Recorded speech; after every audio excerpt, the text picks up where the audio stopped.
Assalamualaikum warahmatullahi wabarakatuh.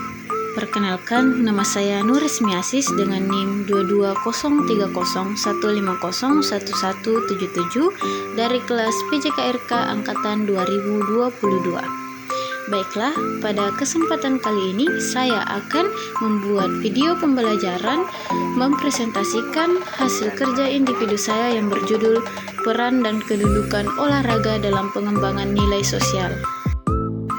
Pengantar, olahraga merupakan salah satu media yang positif untuk mengembangkan nilai-nilai hidup dan kehidupan. Salah satu di antaranya mengembangkan nilai-nilai sosial, sebab dalam olahraga syarat dengan sejumlah aktivitas yang mencerminkan kehidupan yang sebenarnya, termasuk kehidupan dalam kaitannya dengan nilai-nilai sosial. Nilai-nilai sosial dalam olahraga.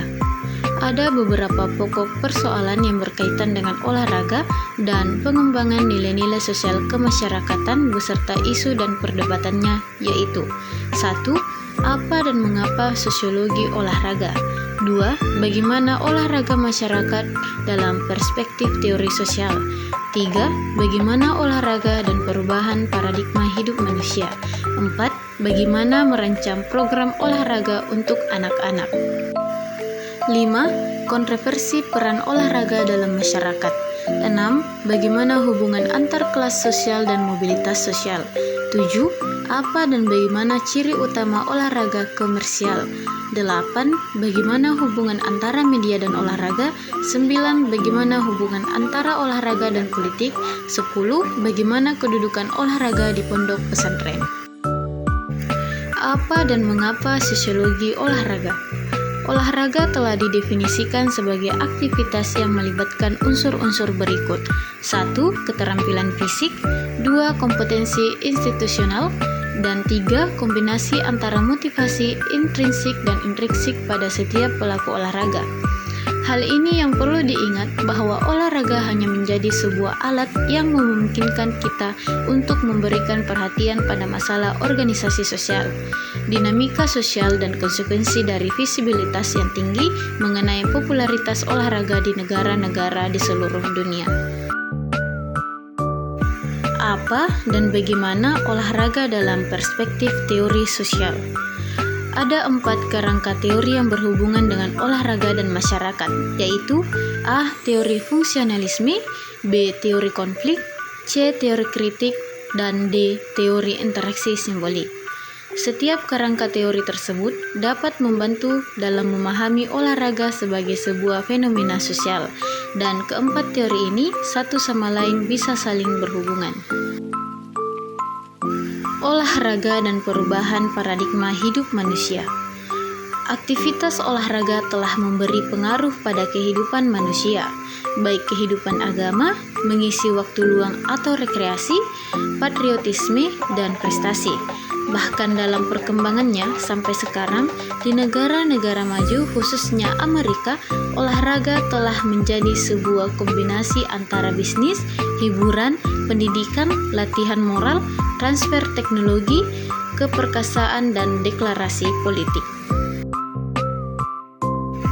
Desain program olahraga untuk anak-anak.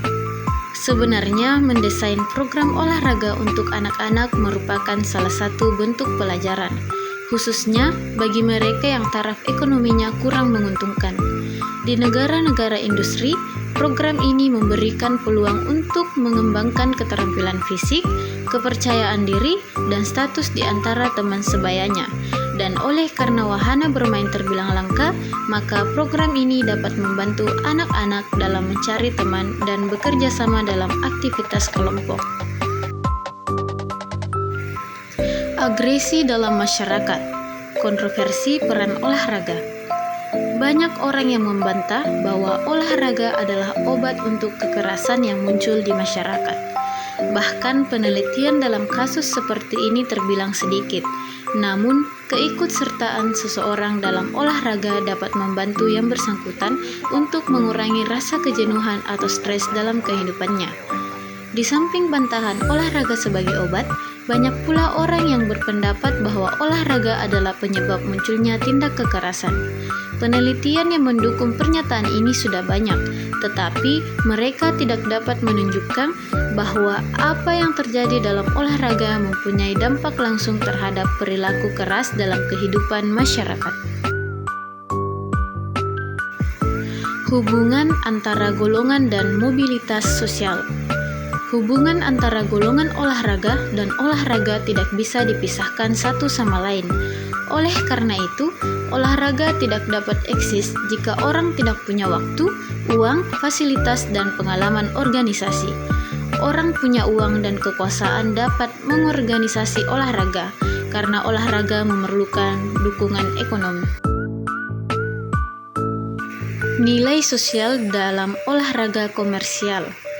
Olahraga komersil adalah jenis olahraga yang pelaksanaannya diarahkan pada orientasi ekonomi. Olahraga komersial ini dibentuk oleh faktor-faktor ekonomi di mana uang menjadi pengemuka pada saat tampil di pentas, dan tidak jarang hanya demi uang unsur sportivitas terabaikan. Alangkah baiknya apabila uang itu sebagai pemacu prestasi atlet dan bukan pemicu kebobrokan atlet. Dinamika hubungan olahraga dengan media. Media merupakan produk budaya dan wujud dari konstruksi sosial. Media dibuat, diorganisasi, dan dikontrol oleh manusia yang ide-idenya didasarkan pada pengalaman dan perspektif pada dunia. Olahraga dan media, perkembangannya amat tergantung pada yang lain.